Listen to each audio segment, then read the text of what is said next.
Welcome to the Motormouth YouTube channel. I'm Zach. I'm Andrea. And we do full-length car reviews each and every week, and halfway through we stop for a segment called Questions, Coffee, and Cars, and we've split it off. We're up to the magical 115. How do you get a question in? Follow along on Instagram at Motormouth_Andrea. Every Sunday I put a post out on Instagram asking for questions.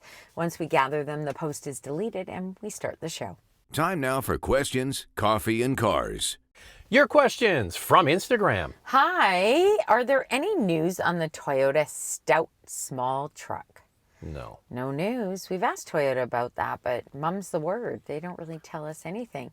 At the Japan Mobility Show, they showed a small EV pickup. So it looked good. Yeah, it's funny because the vice president of Toyota Canada, he said, when we were there, I can kind of read a bit of Stephen Beatty between the lines. He never gives you a direct, but he kind of read between. He says, when we were at the mobility show, he said, go look at the electric EV, the EV truck, which code to me, because I speak Stephen Beatty a little bit, is maybe that's coming, Andrea. Maybe. I'm surprised, though, that they would do an EV. So maybe it's that size, but maybe it'll look like that. It would be a different powertrain option, a hybrid or a hybrid max. I don't know. We got to wait and see. I mean, we all know that the Ford Maverick is a massive hit, and we could definitely use another small pickup truck in the market. Thank you for your awesome videos. Thank you. Love them. Recently, you have reviewed the GV70. I'm thinking of buying one, the 2.5T Advanced. In terms of reliability, I'm torn between financing and leasing. I do $28,000 per year. Any recommendations? Well, you need to speak to the the business manager about what the allotment is. Usually, if it's 25,000 is what you're allowed. If you go over, you can prepay those extra miles or kilometers, so it can be done. Or you can pay later. Or you can pay later, Yeah. but it's cheaper if you do it in advance. But if you don't use them, then you're paid for them and you lose them. You lose them. So it really comes down to what is your financial situation and what you think is a better setup for you. One great thing about leasing, if you're concerned about reliability, is that kind of feels like a long-term test drive. So you can decide at the end of the lease if you want to buy it out. If you absolutely love the vehicle and it's been fantastic, you can do that instead of committing to buying it right off the bat. So I actually think leasing is a great way to go if you are concerned about reliability. And you can also future-proof a little bit because the GV70 has been out for, I think it's in its third year now, right? And so they are going to be in a refresh cycle, and Genesis has said that they're going to have hybrids in all of their lines because they were pushing more towards doing EVs like everybody else, and now everybody's backing away on that. Yeah. So Genesis doesn't have any hybrids. They have gas and they have electric. So now they're going to have hybrids. So you could lease for 3 years, and then there will be by then a new GV70 and might even be a hybrid. And the rumor is it's going to be a 2.5 liter turbo 4 with a hybrid system. So maybe that would be something that the Hyundai Palisade and the Kia Telluride would get. So lots to come from the Hyundai group, that's for sure. Most cars are built so similarly and feel like their individuality is lost. In your opinion, what does a car need to have a personality? Funny that you say that. We were just talking about the Hyundai group, and boy, I think they have a lot of crazy personality. Some of them, like the Elantra, with all of its sharp edges. I mean, it really is an individual kind of car, don't you think? Well, individuality. It's interesting to see because you have Hyundai and Kia, and underneath they're the same car. So they develop, the Hyundai group develops a platform, an engine, and they say, okay, you're going to run away and you're going to make a Kia Forte, which is now called the K4, right? Yeah. And then you're going to go and you're going to make an Elantra, and what they come up with is so different. Even though underneath it's all the same stuff. So individuality is kind of missing in the auto industry, and you are right, there's a lot of homogenous looking vehicles, and a big part of that are the crash tests, not only for the occupants inside the car, but pedestrian. So the front of a vehicle is designed to collapse and to absorb impact if you hit a pedestrian. Yeah. And it's also designed to push the person away from the front of the car if they were to be hit. That's why all cars at the front have the front spoilers on a certain angle. It's to push the person away from the wheel. So all of this stuff is done for safety. So they all have to hit these targets. So they all end up looking the same. Yeah, they tend to look the same. What do we look for? Well, I like an attractive exterior design, something that's not super boring. I like an attractive exterior design too, Andrea. One being like the Stelvio, the Alfa Romeo Stelvio looks so great, or the Giulia. And then the drive's important to me. If I can't get excited about the vehicle, then I don't really want it. So everybody has different needs and wants. Some will look at a vehicle only for reliability, only for fuel economy. So it really depends on the individual as well. I would say in the mass market categories like compact SUV, that's the biggest category. That's the RAV4 CRVs of the world. They all end up looking the same. But if you look at the auto industry and the breadth of what's available, all the way from a Mini or a Miata up to a full-size Escalade, there's a lot of variety in between there. So you can find something that's quite unique and different. But in that sort of main line, yeah, you're right. They're all kind of looking the same. They are. Beautiful YVR couple. Thank you. I have a 2023 Lexus IS350 F Sport 3, and it's just a solid all-rounder. I'd like to get another within the decade, but curious if there have been discussions on removing the V6 option entirely for the next generation. Thanks a bunch. I would say that probably is going to go. Yeah, it's going to go. And I would suggest that they'll go to some new technology. It might not be Turbo 4. It might be hybrid. It might be full EV. Like if they come up with a Lexus. They're coming up with Lexus electric sedans for 2027. So that might be the time when they basically move the IS to a new platform and it's sold as an electric vehicle. So it's one of those, if you like it, get it while you can, because that naturally aspirated 6-speed automatic and just a bulletproof. In fact, it is the highest rated vehicle sold in the marketplace for quality. It's great. It's an excellent handling vehicle, as you know. So if you want to get another one, this would be the time to get it. I think that you have 2023. You don't need a new car by now. I know. Well, so keep the 2023 model, because Toyota's not going to do or make any changes to that IS350. They're just going to go to an all-new model, and who knows, it might be an EV. Do you think Toyota's quality has slipped of late? The new models seem to be having problems that Toyota's rarely, if ever, had in the past, which is worrying. Keep up the great work. Well, you've probably noticed that there are a lot of new powertrains. I brought this up. So we were with Toyota this week, and there was the vice president there and another senior executive, and I brought this up, and they got a little prickly about it. They're not used to having these questions because they've had a really good record. Of course, there's been recalls. Of course, there's been problems in the past, but they seem to get on top of it. Their answer was the example they showed was the Tundra engines are being replaced to 100,000 customers. And they said they didn't need to do that, but they wanted to do that to show that they're going to stand behind their product and do that. Well, I said, well, I think you need to, because the truck sales are down because of these problems. And you're right. They've brought out all new engines, all new drivetrains, all new infotainment systems. Now, what we do know is that Toyota, has a history of dependability, and that is super important to the brand. Any presentation that we sit through, that is right off the top what they talk about, how their products are very dependable. So this is a problem for Toyota. It's not common for manufacturers to bring out new models and new powertrains and have it just be smooth sailing. So I'm not really surprised, but I do understand people's concern because it is a Toyota. They're working to fix these issues, and hopefully they'll get on top of it. We won't see problems in the long term. It's going to be interesting to see because J.D. Power does their 3-year dependability study, right? So right now in 2024, they're looking at 2021 models. Yeah. Where it was 2022 is when Toyota started to introduce their new infotainment systems. They brought out the Lexus NX and those sorts of vehicles. They've got a bunch of new drivetrains. The trucks have been an issue, and then you have also, I haven't even brought up the Tacoma. There have been some transmission issues with the early production models of Tacoma. So yeah, it's going to be interesting to see if that level of quality takes a dip when all those vehicles start to go through the study. Yeah, for sure.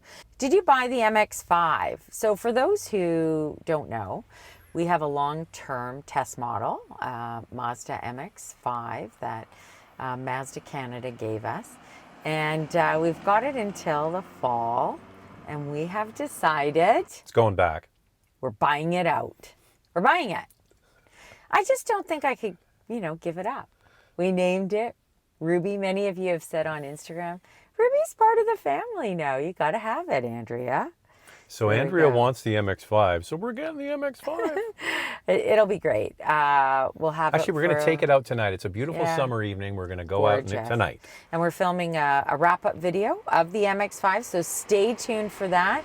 You guys had some great questions, things that you want to know, that you're considering this little sports car, and we're going to answer them for you.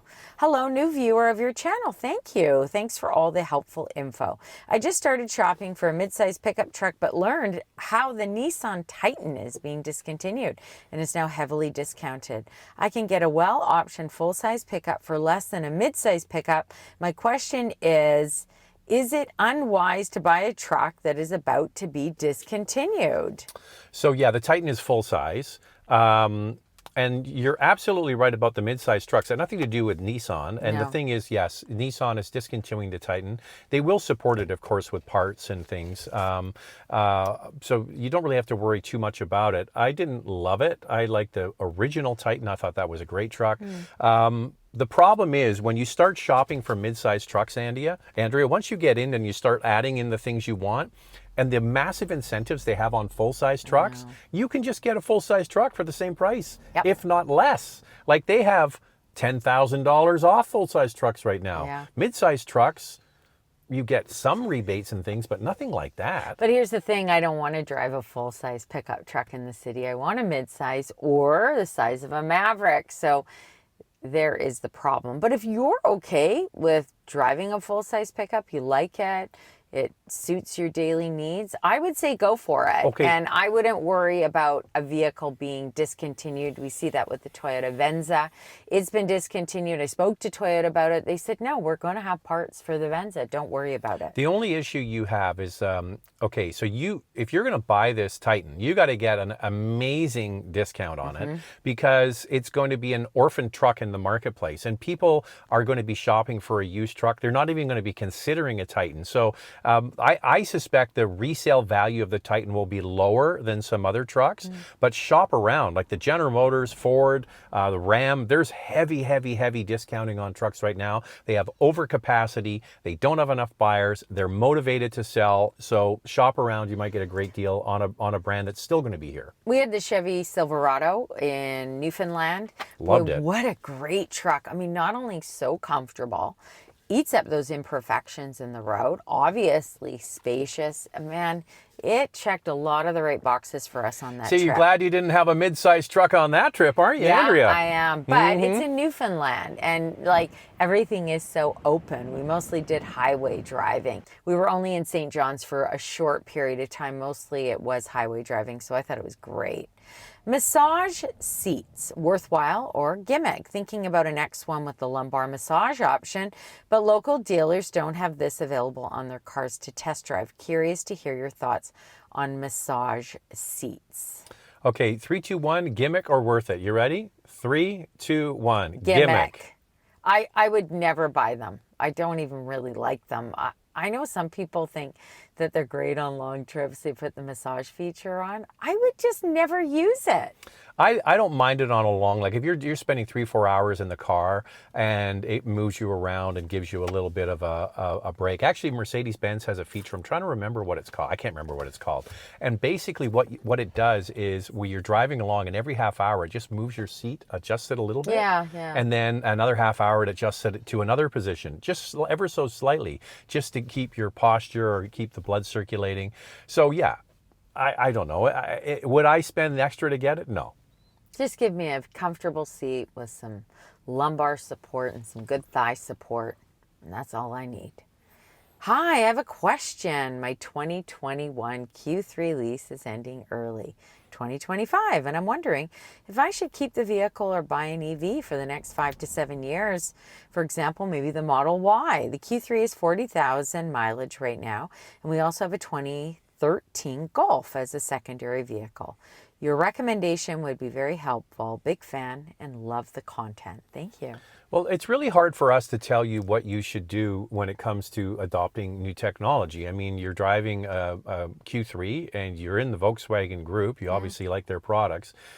With a car with very low miles on it, and it's going to have many, many years of life left in it. So you could just stay put and drive that one for a while. Whether you want to go into an EV and make that adoption, that's your call. It's not for us to say. No, and you also have to be prepared to charge it, you know, make sure you have a level 2 charger at home.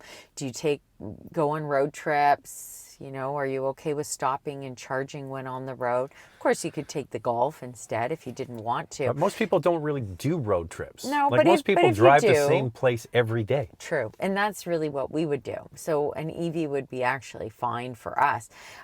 Tesla's got some great deals. Yeah. Like we've got friends who said, should I just have my Model 3 lease is coming up?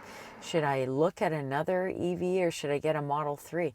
The pricing is really good. All subject to change, Andrea, because we mentioned in the last questions, Coffee and Cars, about the fact that the federal government in Canada, I'm not sure if you're in Canada or the U.S. Sounds like the U.S. Okay, but if you're in Canada, we have now this 100% surtax on Chinese-made EVs. Yeah. And the Model Y that is sold in Canada is made in China.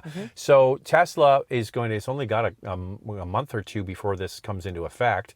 They are going to have to figure out the pricing and where the cars are going to be sourced. So they're obviously not going to come from China with a 100% tariff. Nope. So they're going to have to come from California. Therefore, the pricing is going to change. So the Model Y price is subject to change. If you are in Canada right now, boy, I just feel like I would jump at a Model Y or a Model 3 because the pricing is just so good. If you're in the U.S., I always find Tesla prices in the U.S. are pretty competitive anyway. So the way the tariff works, I can't remember the date, if it's October 1st or maybe it's November 1st. It's in the next 6 to 8 weeks it's going to be coming in.